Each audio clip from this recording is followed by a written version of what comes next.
Okay, we're looking at the test 4C for AP Stats. I'm going to go through the multiple choice questions first. First question says a variable grows exponentially over time if, and the answer here is that C increases by multiplication by a fixed amount as time increases by a fixed amount. So exponential growth is basically defined as you multiply by the same number every single time, so that's why it's C. It's not A because if you add the same number every time, that's just linear growth. If you square the value every time, that's called power growth. Or it's a form of a power growth. It's the second power. D, it's not that because the logarithm and exponential are inverses of each other. So the answer is C. Question 2 says a business has two types of employees, managers, and workers. Managers earn either $100,000 or $200,000 per year. Workers earn either $10,000 or $20,000 per year. The number of male and female managers at each salary level and the number of male and female workers at each salary level are given in the two tables below. So we have all this data here. Question 2 says the proportion of male managers who make $200,000 per year. So I'm looking at male managers who make $200,000 per year. There's 20 of those, and the total number of male managers is 100. So 20 out of 100 is 0.2. Question 3, from the data we may conclude that what? So again, we're looking back at this data from up here. The mean salary of female managers is greater than that of males. So we're looking at female managers, male managers. Based on this, the middle salary would be somewhere a little bit closer to 200,000 than 100 because there's more females making 200 than there are 100. So their salary is closer to 200. And for males, because there's more making 100, their average salary would be closer to the 100 than 200. So it makes sense that females are greater than males for manager salary. So that's true. If you look at B, it says the mean salary of males in this business is greater than the mean salary of females. So this is combining everything. That takes more math. I'm going to skip going through that. Part C, the mean salary of female workers is greater than male workers. So if we look at female workers, there's more workers who make 20, so their average is closer to 20. And there's more males who make 10, so their average is closer to 10. So again, the females is higher. So I've seen so far that A and C are both true, which means it's got to be all of the above. If you went and did the math, you'd find B is true. And basically, Simpson's paradox illustrates that for each category here, we found that females were higher on average. The managers made more on average, and the workers, females, made more on average. But if you combine all the data, part B, you would find that males on average make more than women, even though the subcategories, the trend is reversed. That's what Simpson's paradox is. Question 4. An article in the student newspaper of a large university had the headline, A's swapped for evaluations, and the article included the following. According to a new study, teachers may be more inclined to give higher grades to students, hoping to gain favor with the university administrators who grant tenure. The study examined the average grade in teaching evaluation in a large number of courses in order to investigate the effects of grade inflation on evaluations. I am concerned with the student evaluations because instruction has become a popularity contest for some teachers, said Professor Smith, who recently completed the study.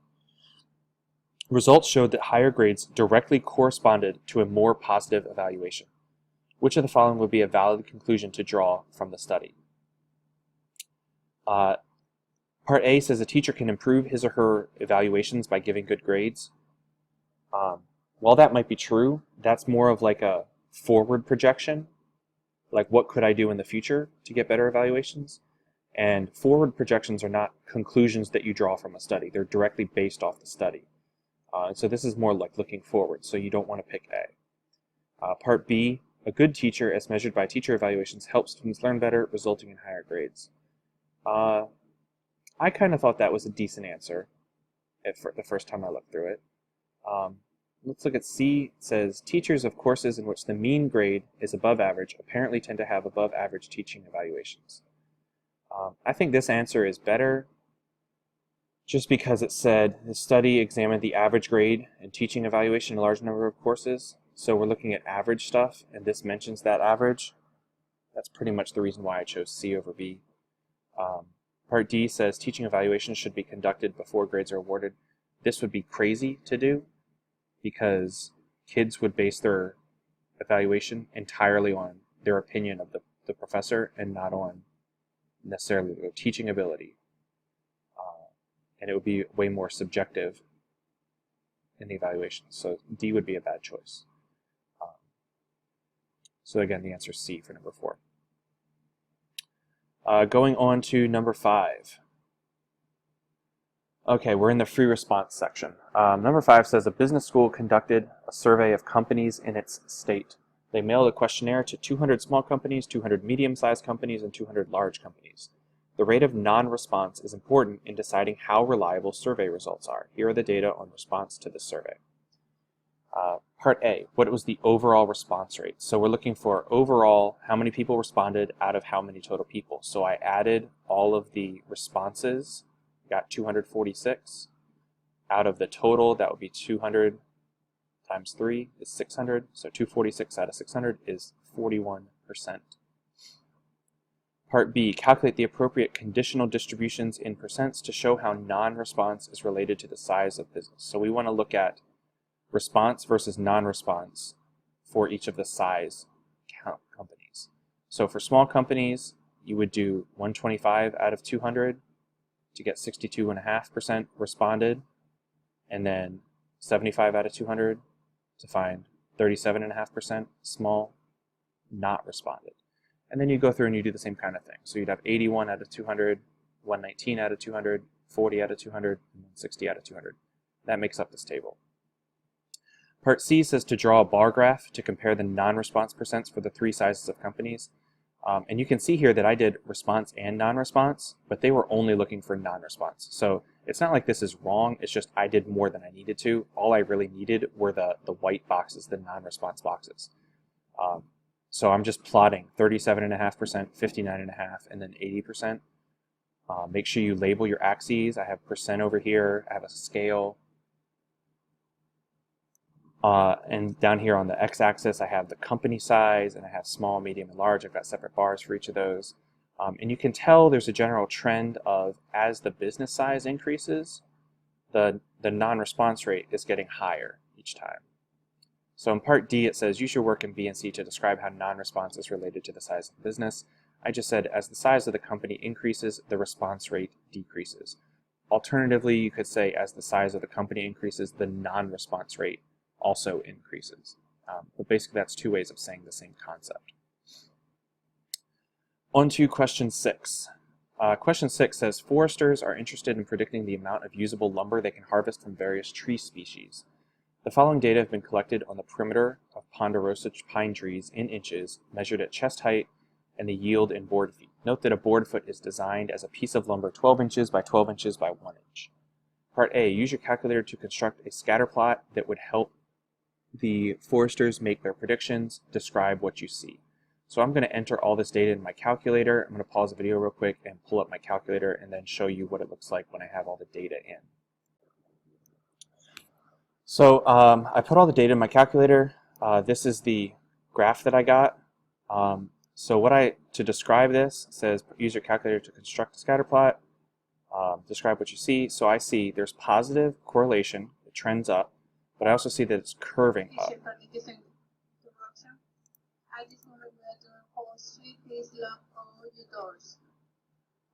So then part B to this problem says, one forester suggests that a reasonable model for predicting the amount of usable lumber Y from the ponderosa pine tree, pine diameter X, is, and they want us to use a power model. So we're going to do the power model for this, not what it says here. Remember that power model means you take the log of X and the log of Y. So I'm going to come back to my graph. I'm going to go back to Stat, Edit. So you can see I have my data in list 1 and list 2, but I want to do the log of each of these lists. So in list 3, I'm going to go up to the title, press log of list 1, hit enter, and then for list 4, go up to the title and press log of list 2. And so now what I want to do is plot, or I want to find the regression line for list 3 and list 4. Going back to the test, it says to find the equation of the least squares line for the transformed data. So I've transformed my data. Now I'm going to go back to the main screen, second mode. I'm going to do stat, calc, 8. My X list is now list 3, and my Y list is list 4. Don't worry about frequency list. I'm going to store the regression equation in Y1, so I go to vars, yvars, function, Y1. Go down, hit calculate, and it gives me this equation. So y equals negative 2.5691 plus 3.1367 x. So I use that equation over here. Remember that y is the log of the y variable, which is board feet, and x is not just x, it's the log of the x variable, log of diameter. So this is my equation for my linear regression. In part C, it says, how well does the linear model you calculated in part B fit the transformed data? Justify your answer with graphical and numerical evidence. So what they're looking for graphically is the residual plot. You need to comment about that. And numerically, they're looking for the R squared value or the R value. So coming back here, you can see that R squared is 0.976, which is extremely high. I talked about R, which is 0.988. I mentioned that the model fits the data really well because there's such high correlation. You could also mention that there's R squared is really high, so that's also a good sign. I mentioned the small residual values and the residual plot, so we need to go look at how you make that. To do that, we're going to go back to the plots, second y equals. We're going to go to plot 1 and change this from list 1 and list 2 to my new x data, which is in list 3, so second L3. And then the y list, you want to make the residuals. So you're going to go to